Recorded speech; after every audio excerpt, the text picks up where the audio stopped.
Anything good to talk about today? Maybe a conspiracy theory and a dumb joke. Might be a good joke. Good jokes? I like good jokes. The only one. Did you hear NASA's going to 3D print like a building in a hangar and put some people in there to live for a year? That's not real.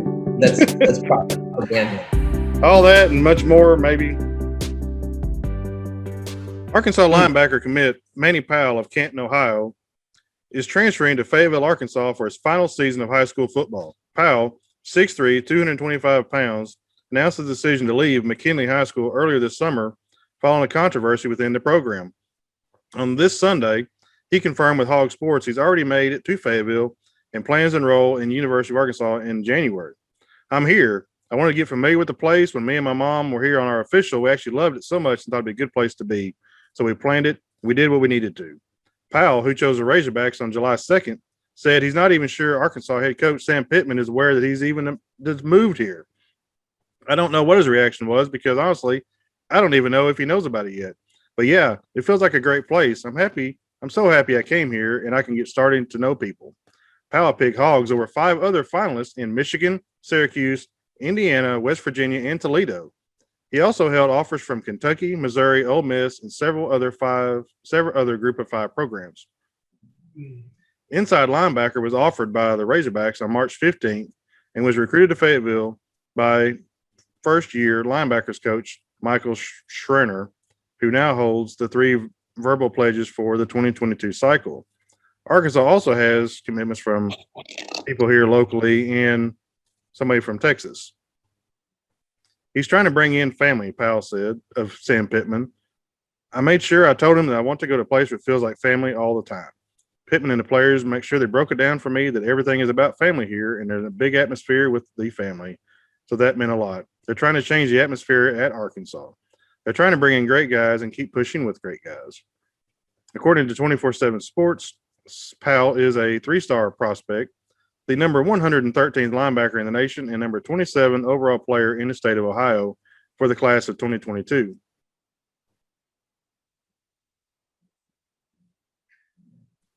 I want to know, a kid like snuck out of freaking Canton, Ohio in the middle of the night with his mom and moved to Fayetteville to go to finish his high school career and enroll in college in January, which means is he's going to be a non-traditional student because that's how desperately he wants to play for the University of Arkansas apparently next year. Sam Pittman said yesterday that he talks to the committed players more than once a week. It's strange to me that he didn't say like, "Hey, coach, I'm planning on moving to Fayetteville." I agree. Yeah, I agree. There's a lot about that whole story there that was worrisome. Because you would have thought Sam would have been like, "Hold on, let me get with the NCAA and make sure we're not breaking any rules by you moving down here. Also, let's pick a good high school that needs a linebacker." In my employment, I struggle with this also. You have to be careful what you say to a prospective employee because the guy that owns the place, they all say the same thing, by the way. They all say, you need to sell the dream. So you're supposed to sell the dream, you know? You're supposed to tell everybody the same thing. And you paint them polka dots, dandelions, daisies, and sunshine.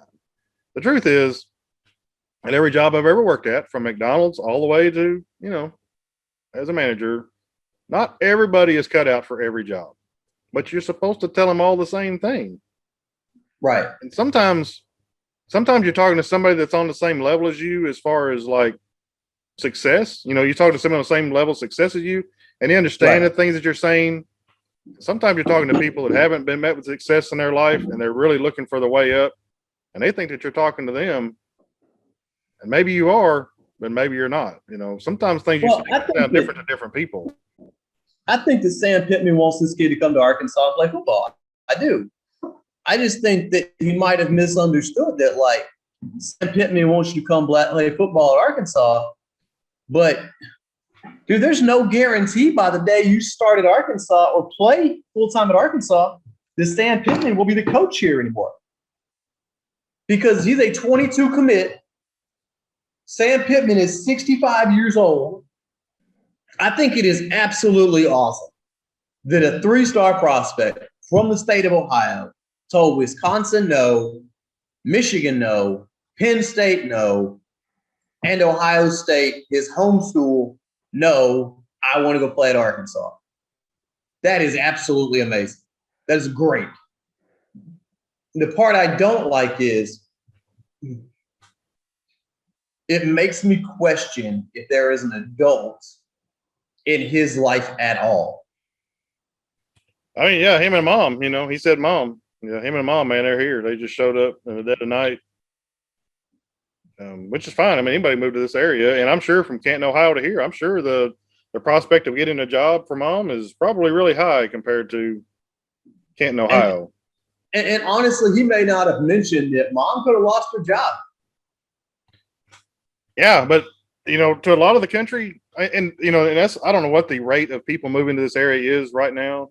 It's been high, and I moved here too. So I mean, I'm an example, but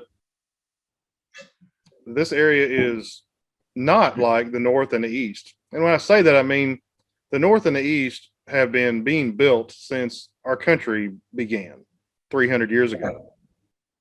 Arkansas, and especially Northwest Arkansas for sure, is not that way.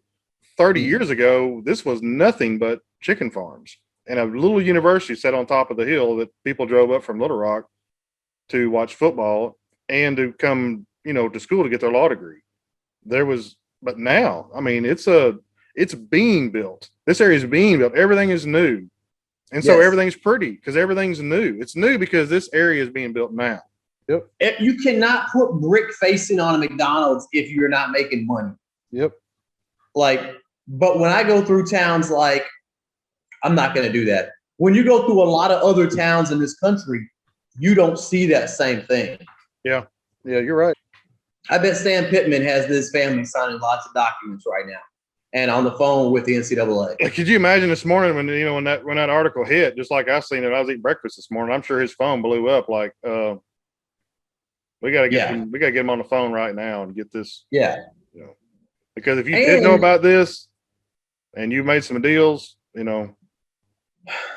Yeah. And after that, you got to start calling college and high school football coaches in this area because you don't want him to go to Fayetteville or Springdale, where the other commitment is at, who plays the exact same dang position. Right. No. So go there. Yes, and I'm sure that the Fayetteville high school coach, I'm sure Casey Dick, I'm sure his phone was blown up too, from angry parents saying, "Why is this lineman here?" And come on, man, you're 113th. You're not. You may be as good. I'm sure you are as good as the players on our football team here, but you're not better than. How many 6'3", 240-pound linebackers do you have? I want to justify it by saying once you get down the rating list past the 100 mark, there's not that much difference between everybody from 100 and down. You know that Arkansas has no top 100 commitments, right? And they're the number 15 class in America. Not 100 overall. He's 113th of his position. Oh, in his position. His position, he's 113th. Of course. That also means that he's the top 2 linebacker in his state. He's the 22nd rated linebacker in his state, it said. 22nd overall. 22nd overall in his state. Yeah. I just meant there are 50 states. I hope this is all on the up and up, and I hope he's amazing, and I hope they were wrong. I hope he's really a 5-star player that got rated 3. And I don't think we're going to hear his name for 4 years. Someone is going to say, Arkansas's got 2 All-Americans that were 3 stars. That's right. Great job. You did great. And they're super seniors. They're 25 years old. They're 25-year-olds playing against 19-year-olds. They should be better.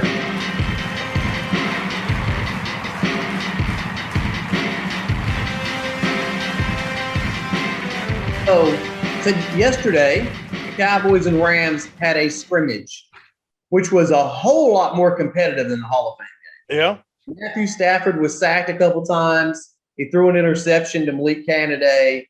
Aaron Donald never got pressure on a quarterback, which is amazing. He's supposed to be the best player in the NFL, and he got stonewalled. In fact, he decided he'd had enough after the whistle and tried to body slam one of the Cowboys' offensive linemen. Right. But for some reason, he forgot that there are 4 other offensive linemen.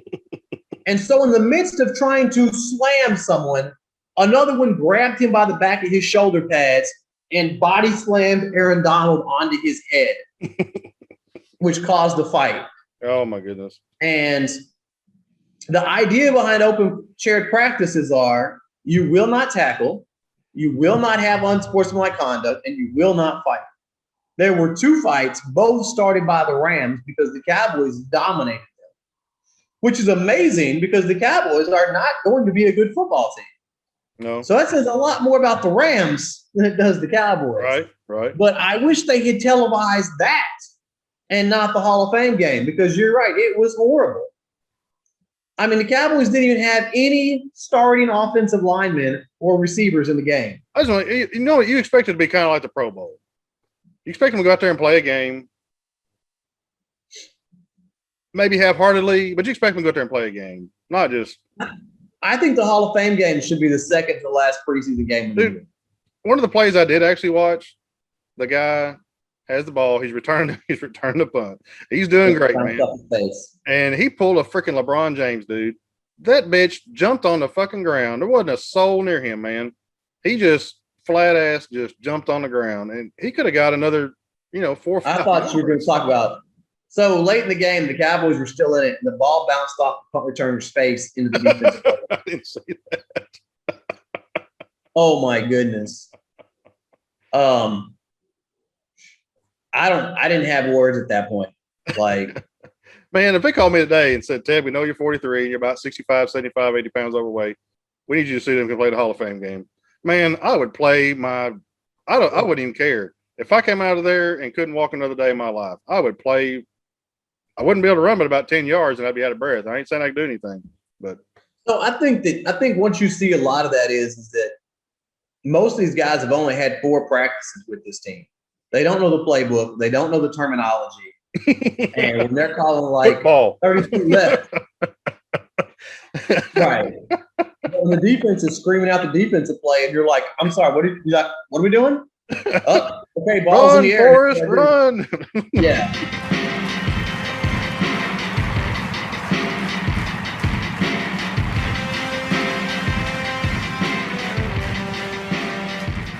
We are 20 days away from the start of college football. Oh, baby. And it is going to be a weekend. Man, there's so many good games. Alabama plays Miami. Nebraska plays Illinois. There are good games across the slate. It's going to be great. Starts on Saturday, runs through like the following Monday night. It is going to be great. It's going to be great.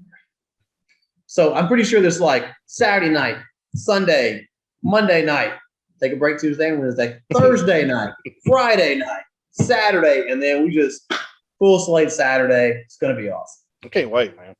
I can't wait to do it. Real football. None of that Hall of Fame business where you're just trying to find a positive. Real football. That means all night Saturday night, I'm going to get all kinds of orders, buddy. I'm going to be so busy hauling food. I can't.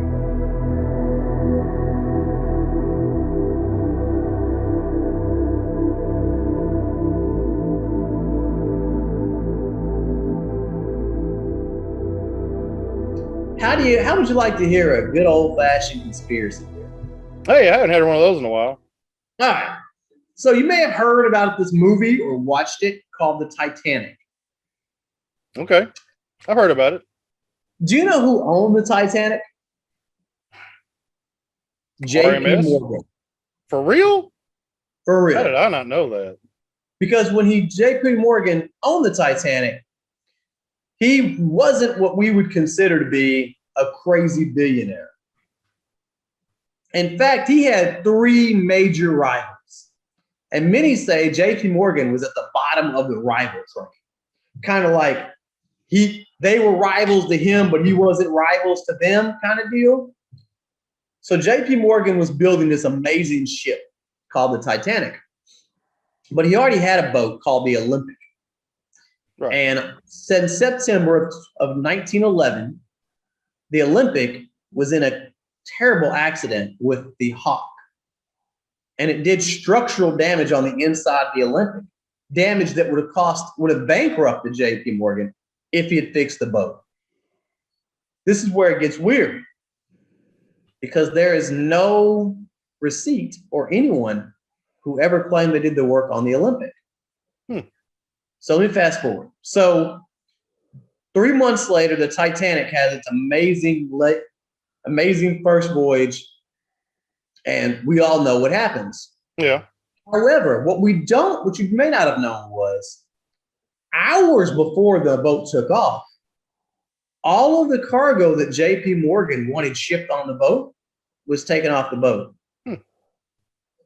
In fact, the hull was half full because he had everything of value taken off the boat that he owned. But he then arranged passage for the same cargo to be shipped the next week on a different freighter at expense, where it would have been free if he'd shipped it himself. Right. Also, JP and his entire family were supposed to be on the Titanic. But 45 minutes before takeoff, they walked off the boat announcing that they had open seats now, that they were no longer going to be going on the voyage. JP Morgan sent an invitation to his 3 rivals 6 months before his ship launch and asked them to please, as a kindness to him, ride on his boat free of charge. None of the rivals came back from the Titanic. JP Morgan quickly purchased all of their assets from their grieving widows and became the JP Morgan we all know today from their assets. Yeah. But the question is, what happened to the Titanic? What could have possibly happened? The Titanic sister ship, the Olympic, were so unique, and I have a few pictures, that it's hard to discern them today, much less the fact that there was no internet and there was no movies, videos of the Titanic. Well, there's actually 3 of them because the Britannia was made. Also, there's the 3 ships just alike. Right. That's right. So the belief and the individual who was the private mechanic for JP Morgan said on his deathbed that the Titanic never sank. It just got a new name. So I'm not sure if I can screen share. Yeah, I mean, close enough that you wouldn't know the difference. I mean, look pretty dang similar. Yeah, you would think though that I don't know. I can't believe it. I have absolutely studied the Titanic for multiple years of my life, and I've never heard this theory. But I've always kind of like studied, I guess, the underwater, the discovery and exploration of it. I guess I never really subscribed to. Maybe it wasn't the Titanic. Yeah, I stumbled across it, and the more that I look into it, the more that I'm just shocked that this is not like a fact. Just because, if all of a sudden you didn't go on your maiden voyage and you took everything valuable that you owned off the ship, that should raise all kinds of questions. Yeah. But that's it, man. That's my conspiracy theory of the week. I do have a joke that I think you're going to enjoy. Yeah. So, millionaire comes home and tells his wife, he says, "Honey, I'm sorry to inform you, but I have fallen in love with another woman. You have 1 week to get out." So the woman, obviously hysterical, whatever. The last day she's there, she gathers up her final meal in the house, alone, by herself. She has an entire jar of caviar and a pound of shrimp. And she celebrates her last meal by walking through the house, taking 1 bite of shrimp and then dipping it in caviar and stuffing it inside of the curtain rods. And she walks throughout the entire house, shoving half-eaten shrimp covered in caviar throughout the house's curtain rods. And then she goes about her merry way. Well, husband and new girlfriend, man, they are just loving life. As you can imagine, he takes a week off of work to celebrate his house with his new mistress, girlfriend, and everything is great for about 3 or 4 days. And then the smell starts setting in. And it's horrible, Ted. It's terrible. He hires an entire cleaning crew to clean the house from top to bottom. Doesn't do it. Steam cleans the carpet. Doesn't do it. has all the carpet replaced and fixed. Man, girlfriend says, look, either you and I are moving or I'm moving. We ain't staying in. So they move into another place. And you just can't get this house clean, man. The smell will just not go away. He puts it on the market. I'm just going to sell the house. Well, every time a couple goes to see the house, man, they quickly, no, this ain't for me. So a couple months go by and he slashed the price of the house from full price to half price. He just can't get anyone to look at this house. 4 months have gone by and the original wife calls. And she says, honey, how's everything? I've missed you, but I've really missed our house. Like, I feel like I just missed the home.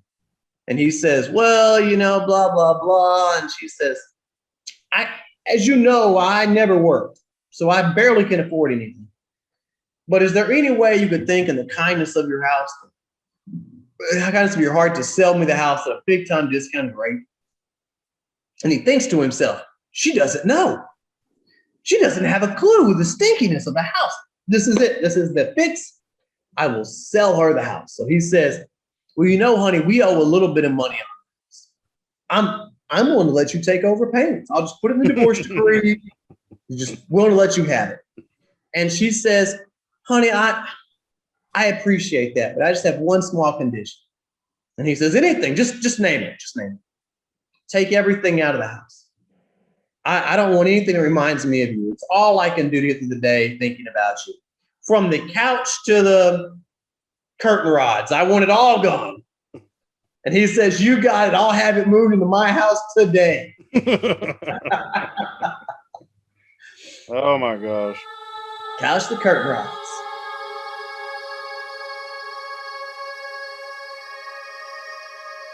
Kind of just like a segue into this. I mean, my story is not about Elon, but this week, did you see this week, he's putting his big rocket together down in South Texas. And it's hot this time of year. I don't know if you know it's not, but it's hot. It's especially hot. Yeah, Texas hot. So Elon's ready, man. Like when it's time to do something, it's time to do it. You need to do your testing. You need to figure it out. But whenever you're done with that, it's time to game time. Time to do it. Yeah.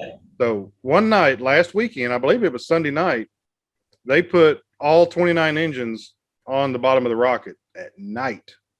Dang. Now, I'm not trying to say that they didn't like plumb everything up. They didn't, but they hung them. It's night. It's hot. So they, turn the lights on. You got forklifts, you got lifts, you get all the guys. They called everybody they could find.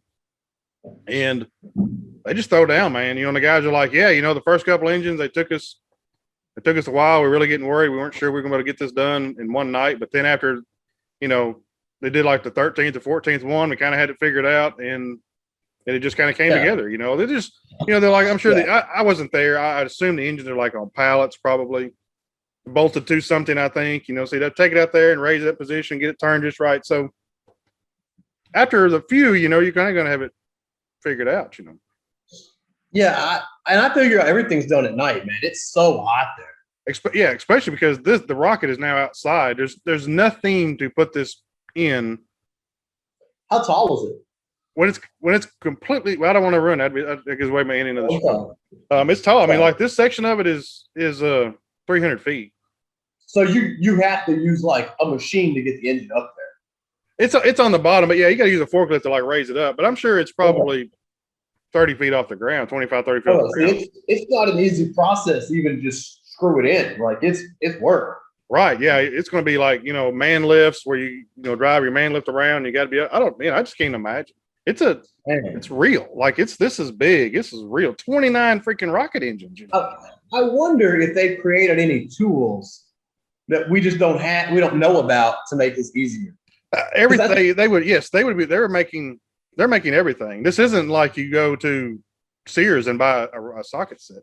I mean, they have sockets and tools, but yes, they're making things to like, hook onto the top and lift up from the bottom or something, That's what I can't wait to see, man. I can't wait to see all the new innovation that comes out of this. I will tell you, one of the cooler parts about this is he hasn't just hired rocket scientists. These aren't like Harvard guys or guys from MIT. I'm not saying that they're not educated. I'm sure all the welders and fabricators I'm sure they're all highly educated. I didn't mean that, but they're guys that were before this. They're some of the best in their field. They're welders or pipe fitters. They're people that build things all the time. Yeah, these are the best of the best.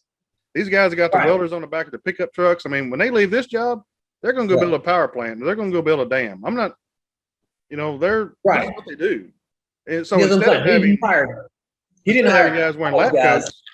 He hired guys that know what they're doing. People that do this stuff. They work, right? They work. Yeah. They may not know how to make that rocket engine work, but they know how to hang a rocket engine up there, and Yeah, they don't need to know that. They know their trade. Right. And that's what I think is phenomenal about this. One of the rockets that he test launched, it was absolutely just pickup trucks backed up around the stand, and they welded that baby together, man. It looked like Fido's ass, but it didn't have to be pretty. That's kind of a step that misses from NASA, and that's part of my segue. NASA misses that step. Like they don't all have to be pretty. You're just trying to make sure. You're just trying to test the technology. You just want to see if it's going to go. It just has to take off and land. It doesn't have to go to outer space. It's not keeping a human alive. It's just got to be a rocket. It's just got to be solid. Yeah. Okay. So that's my segue. My segue is this week NASA announced that they want they're looking for 4 individuals, just 4 people. They want this is an artist rendition. This is not the place. Okay. This is what they want it to look like. Okay. NASA has inside of a building at the Johnson Space Center. Okay. They 3D printed a 3D printed a structure. Okay. That already sounds complicated. Yeah. So in this 3D structure, they want to put 4 people for a year.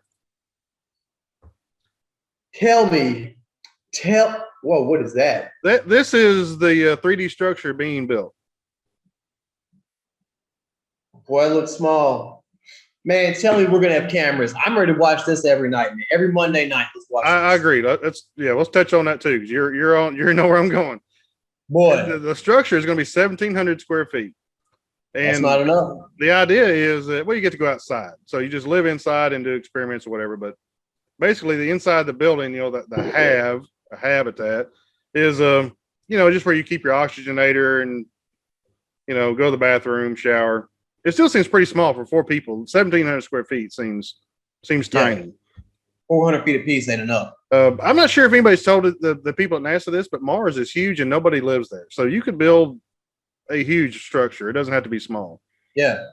All right. So this inside of that building. So this is the hangar they're going to be inside of. They'll have in this building for a year. They're going to do spacewalks, experiments. They're going to grow plants, and it makes it sound like they're going to vacuum this building. It's not going to be no atmosphere. There's going to be no atmosphere. They're going to try to create as similar to Mars as they can, because they want them to overcome struggles.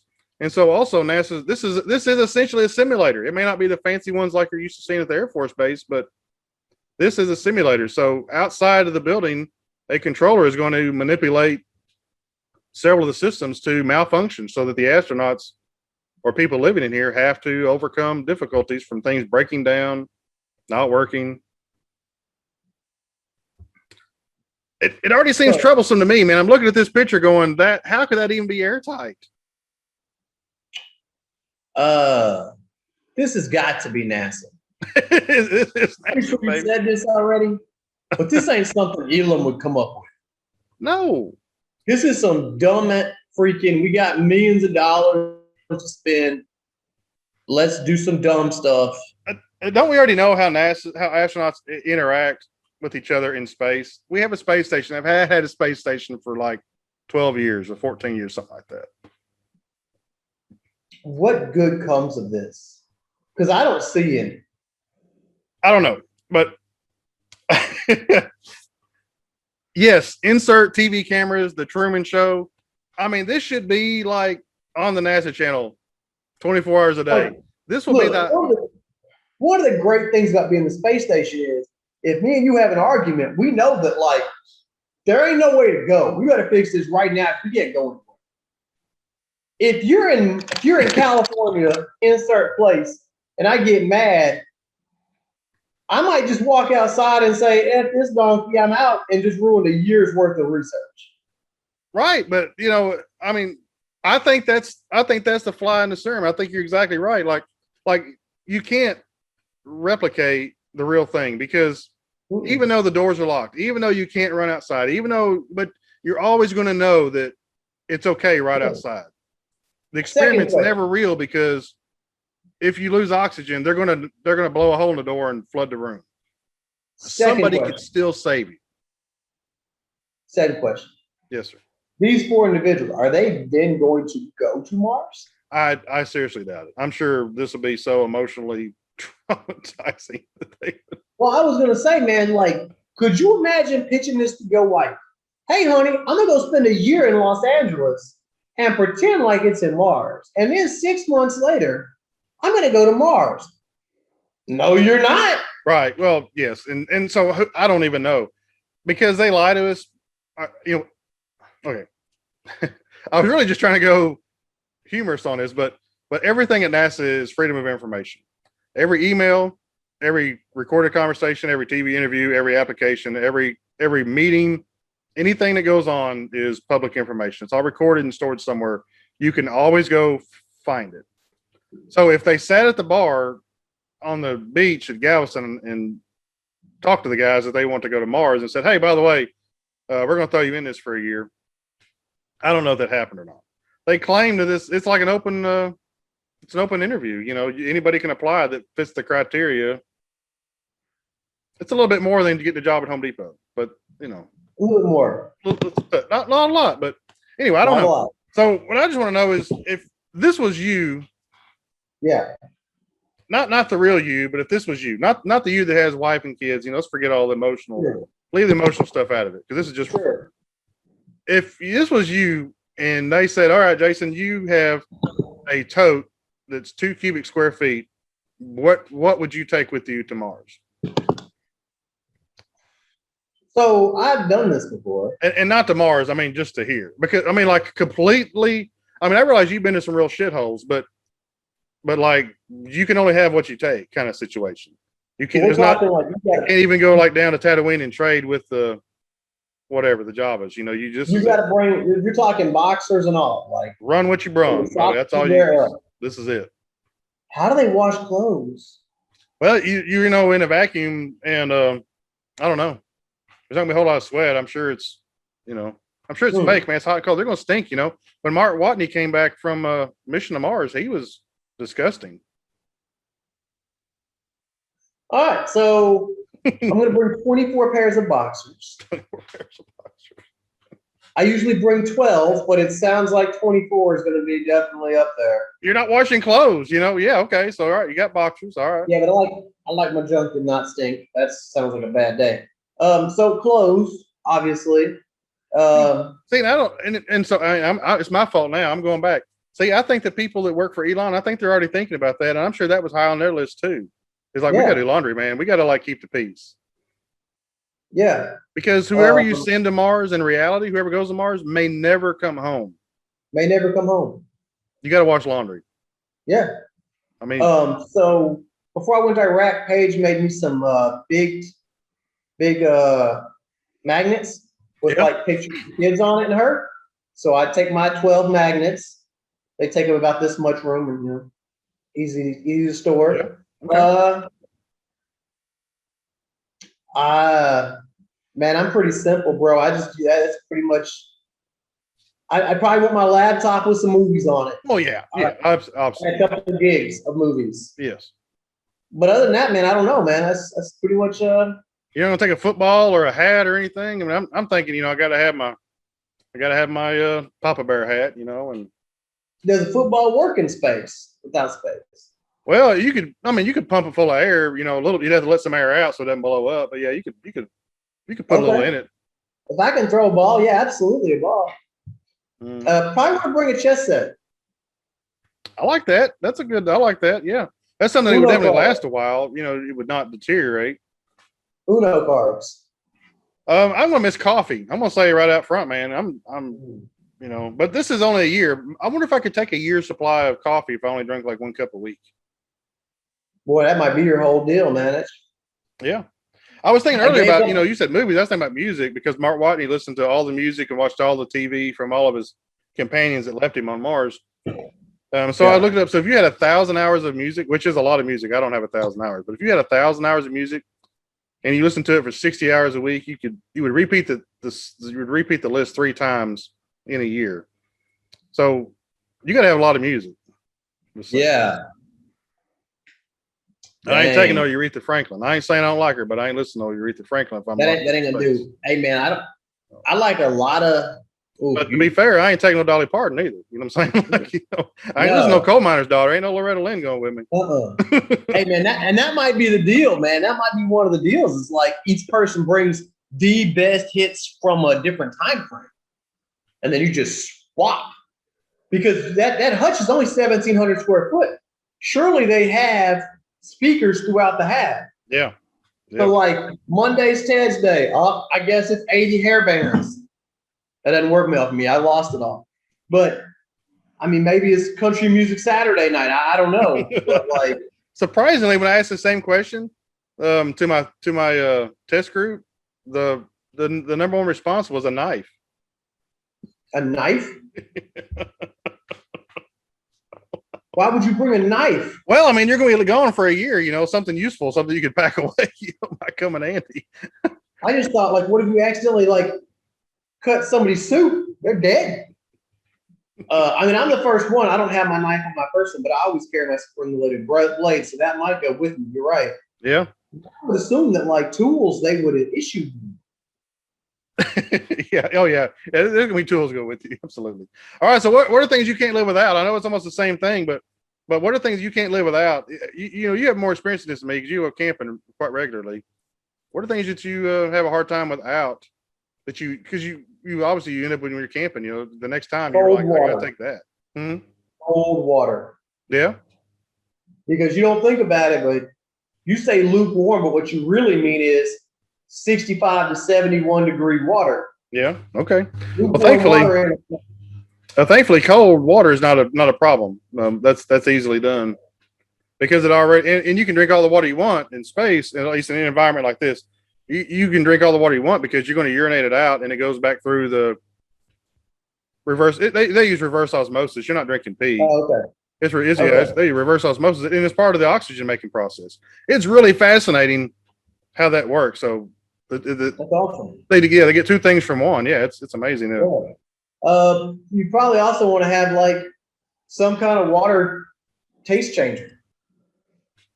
Ooh, yeah, like those flavor packet things. Yeah. Yeah, you definitely want some of the packets. Yeah. Because you're not going to have room for Dr. Pepper, man. I'm sorry. I can't go without my earbuds. Oh yeah, you're right. Yeah, definitely. That's the first thing I put in my pocket every morning. Yes. Probably toilet paper. Ooh, oh yeah. Yeah, I wonder about that. That's a good one, man. I don't know how they do that in space. Well, I guess you're not going to get a cold, are you? There's no germs. No. No germs. Well, only the ones you took with you. Only the ones you took with you. Not even those. Yeah.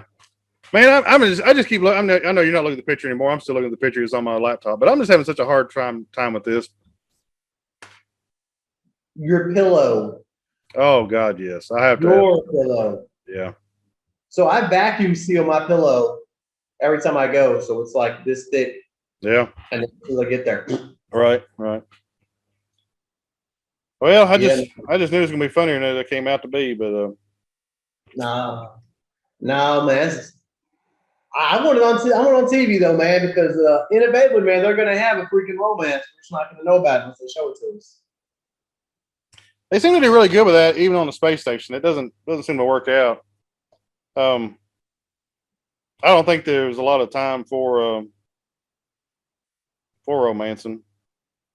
I think if you have a year in wherever they do this at, they're gonna run out. They're gonna have so much time. Yeah. Maybe I'm wrong. I think the idea, the You don't have a baby in space. What's up? You don't want to have a baby in space. So hopefully, if they send anybody to Mars, they give all the guys a snip ahead of time because. Yeah. But no, man, it sounds rather interesting. It also sounds like a really bad idea. I think there's a lot of bad ideas going on here. I mean, first, someone just 3D printing the man. I got to share this again.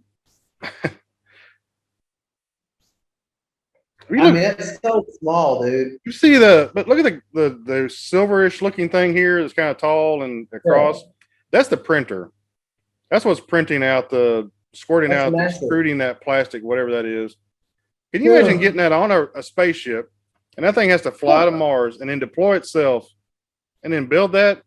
Look, they couldn't even get that drill on the probe that's up there right now to successfully pick up rock. And that's its only purpose in life, is to drill in the rock and pull out a sample. It couldn't even bring out a sample on the first try. We're going to keep so much plastic. It's all going to go with you. You're going to haul all it up there. Isn't it? It's got to be heavy. It just sounds dumb. This is just such a bad idea. I don't know. That's not working for me. Save the day, Elam. Save the day. Oh yeah, that's just. Anyway. Yeah, I got to have some stuff, man. TV shows, you know. There's not gonna be it'd be tough not to be able to surf the internet.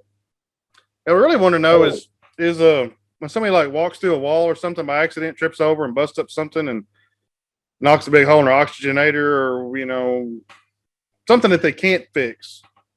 What are they gonna do? Are they gonna call the experiment off? Well, wouldn't that be awkward? Boom. Or the next morning is just like Lost. Is Dharma going to just mysteriously airdrop another pallet of whatever they need while they're sleeping? Probably so. Probably so.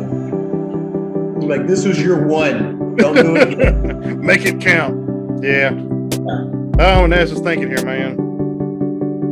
They're all going to end up in like a 4x4 box with enough oxygen to last the rest of the year. Yeah. What a show. Goodness, sir. That was probably our best one to date. At least for the month, anyway. That's the best one in August. The best show of August. Best one in August. What is happening? It's got stuff. It's just kidding, man. It's football. Living on Mars. I'm ready. I'm not ready for living on Mars. I like it. I like it right here. I feel like I'm not going. That's how I feel, man. That's how I feel. I wouldn't have came here if I had a mansion in Europe in the 1800s, and I'm not going to Mars. Okay. Hey, I'm going to close this out with Elon Musk's most recent rocket, the one that's standing up right now. Yeah. Texas. It is 420 feet tall. He says that's a coincidence.